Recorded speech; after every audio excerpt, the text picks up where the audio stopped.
راځو په بوټ سټریپ کې ټیکسټ سټایلینګ موږ سره یو څه نور شیان دي چې پر هغه باید خبرې وکړو. نو ټیکسټ سټایلینګ ته راځو. په ټیکسټ سټایلینګ کې چې موږ سره کوم کلاسونه راځي هغه د بوټ سټریپ لخوا نه مخکې جوړ شوي څه کلاسونه چې هغه نه موږ کولی شو استفاده وکړو. موږ په HTML کې چې لرو هیډینګ ټیګز لرو د 1 نه تر 6 پورې. همدغه هیډینګ ټیګز ته په کتلو سره بوټ سټریپ هم یو څه کلاسونه ډیزاین کړي دي چې تاسو وګورئ. نو په دې ډول موږ سره هغه د کلاسونو سټایل موجود دی. نو د هر یو ته دوه یو نوم ورکړه. مثال دی ته چې ورکړه ډسپلی 1 ورکړه دی بل ته ډسپلی 2 ورکړه دی بل ته ډسپلی 3 ورکړه دی بل ته 4 ورکړه دی بل ته 5 ورکړه. دا 5 چې دی دا موږ سره ډسپلی 5 نه دلته موږ سره بل کلاس موجود دی د لیډ په نوم باندې. نو تاسو کولای شئ لدینه هم استفاده وکړئ په خپل ویب سټونو کې. تاسو دغه ډیزاین جوړول غواړئ یا دغه فند جوړول غواړئ نو تاسو کولای شئ د ډسپلی 1 ډسپلی 2 او ډسپلی 3 نه استفاده وکړئ. تر 4 پورې دغه سایزونه موجود دي. او لاس کې چې موږ سره پاراګراف لپاره کوم کلاس راځي نو هغه لپاره بیا موږ سره لیډ کلاس راځي چې تاسو کولای شئ له هغه نه استفاده وکړئ. د دې نه علاوه د فند سایز لپاره هم یو څه کلاسونه موجود دي په بوټ سټریپ کې چې موږ سره FS1 دی بل موږ سره FS2 دی بل موږ سره FS3 دی تر 5 پورې. مطلب فند سایز 1 فند سایز 2 او همدغه 5 پورې. دا چې دا فند سایز 1 د دې اندازه سونه دی فند سایز 2 د دې اندازه سونه دی دا معنی دی چک کړي. خو دا اندازې موږ سره موجود دي. دا به اوس موږ عملاً وګورو. نو دا څو کلاسونه دي موږ سره پر دې کار کوو بیا به مخکې ګورو لخره. نو زه به راشم ایډیټر ته او په ایډیټر کې موږ اخسته دی یو کنټینر نه علاوه موږ اخسته یو رو او په رو کې موږ اخسته د 15 ګریډو یو کالم او زه به راشم براوزر ته. نو په حال دلته موږ سره شته نه. نو لبا سو کومه زه به واخلم یو H1 مثال د خبرې او په دې کې به زه ورته لیکم چې heading 1 سیب کړم صفه به ریلوډ کوم. دا موږ سره heading 1 دی.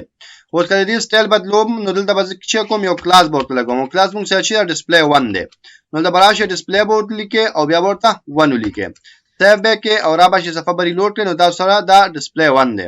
همدا که چې ته کاپی پیسټ کما او دلته د 1 په ځای 2 ورته ولیکم. دا 1 به ځینې لري کوم انتخاب کوم دا به مودل به 2 کما سیب کوم را باشه صفه به ریلوډ کوم. دا موږ سره ډسپلی 2 دی.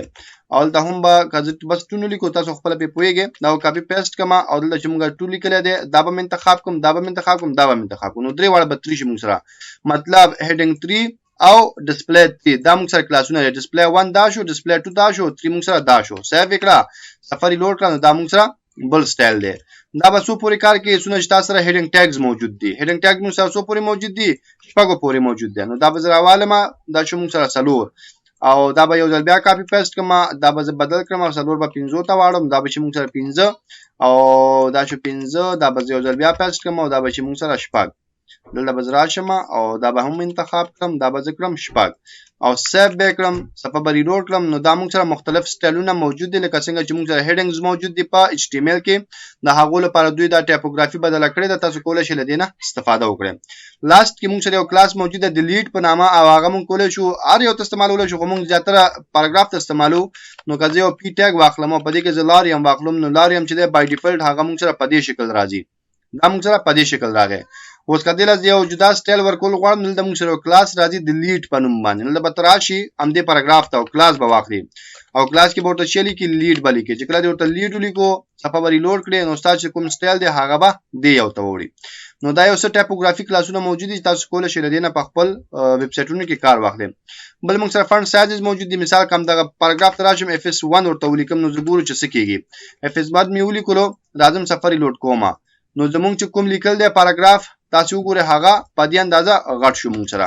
کله راشم د FS1 په ځای ورته 2 لیکم سیو کړم راشم صفه ریلوډ کړم نو د هغه 1 نه دی لیک کوچنی شو او کله راشم د 2 په ځای ورته 3 لیکم سیو کړم صفه ریلوډ کړم نو د هغه نور هم دی کوچنی شو.